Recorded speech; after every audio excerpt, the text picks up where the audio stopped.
تو پھر آپ نے اس کو میلاد کی مجلس کیوں کر دیا؟ حضور صلی اللہ علیہ وسلم کے نام کیوں کر دیا؟ 11ویں شریف کی مجلس کیوں بنا دیا؟ اللہ کے ایک نیک بندے سے ہم اپنی مجلس کو، اپنی محفل کو منسوب کریں تو ان کو تکلیف ہوتی ہے۔ اللہ اکبر۔ اور ہم کیا کیا کرتے ہیں؟ سارا سال ہی یادیں مناتے ہیں۔ کبھی چھٹی ہے رجب شریف کی، رجب کے اندر چھٹی مناتے ہیں، کبھی میرا شریف کا معاملہ ہوتا ہے، کبھی ذکر حسین ہوتا ہے، کبھی یوم رضا منایا جاتا ہے۔ اللہ اکبر۔ کبھی کوئی معاملہ، کبھی کوئی بزرگوں کے حوالے سے اوراس منائے جاتے ہیں، ان کو بڑی تکلیف ہوتی ہے۔ کہتے ہیں کہ جناب اللہ کے ذکر کی مجلس ہے، آپ نے بزرگوں کا نام 11ویں کیوں اس کا نام رکھ دیا؟ آپ نے میلاد کیوں رکھ دیا؟ اللہ اکبر اللہ اکبر۔ ہم سے لڑنے آتے ہو، آؤ قرآن سے پوچھو، قرآن سے استدلال کرتے ہیں۔ قرآن مجید فرقان حمید آپ اٹھا کر دیکھیے، قرآن کے اندر سب سے بڑی سورہ مبارکہ کا نام کیا ہے؟ سورہ بقرہ۔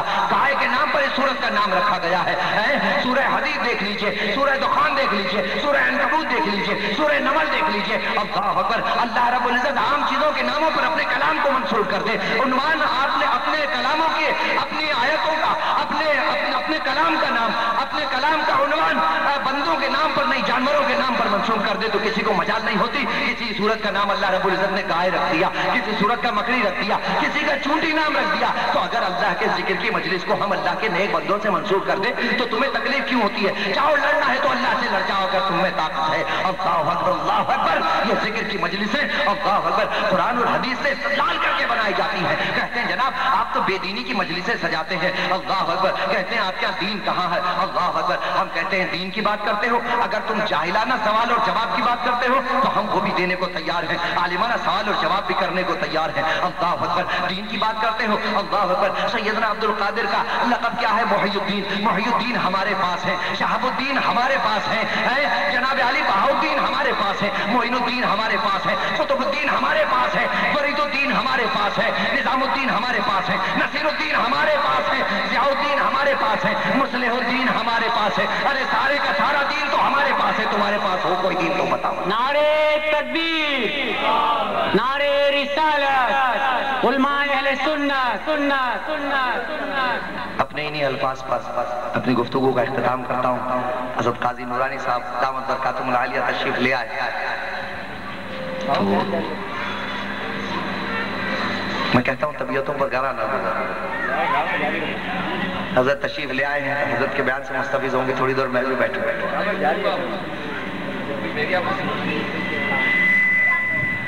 اللہ اکبر۔ یہ ذکر رسول کی محفل ہے۔ اللہ اکبر۔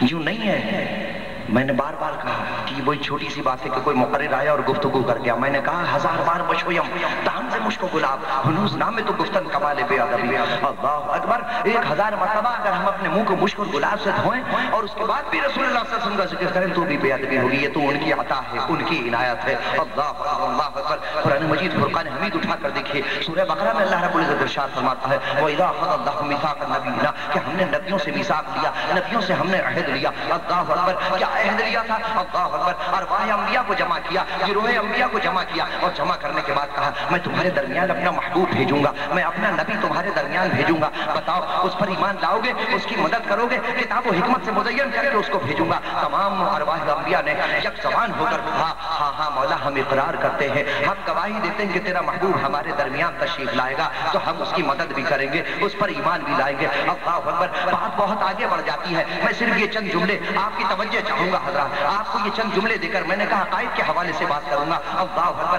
نصیحتیں دوسرے کرتے رہیں گے اور واقعات دوسرے سناتے رہیں گے، میں عقائد کے حوالے سے بات کروں گا۔ اللہ اکبر۔ میلاد کی مجلسوں کو، عظمت مصطفیٰ کانفرنسوں کو، ایسے ذکر رسول کی مجلسوں کو چھوٹا مت سمجھیے۔ اللہ اکبر۔ اللہ رب العزت نے جب اس عالم کی تخلیق بھی نہیں ہوئی تھی، اس کی پلاننگ بھی نہیں ہوئی تھی، اللہ رب العزت نے عالم ارواح میں، عالم اجسام سے پہلے، عالم اسباب سے پہلے، عالم تخلیق سے پہلے عالم ارواح میں گروہ انبیاء کو جمع کیا، ارواح انبیاء کو جمع کیا اور ان سے قول و قرار دیا میں اپنا محبوب تمہارے درمیان بھیجوں گا کتاب الحکمت سے مزین کر کے، تم اس پر ایمان لاؤ گے، تم اس کی مدد کرو گے۔ سب نے کہا ہاں ہاں ایمان لائیں گے، ہم اس کی مدد کریں گے۔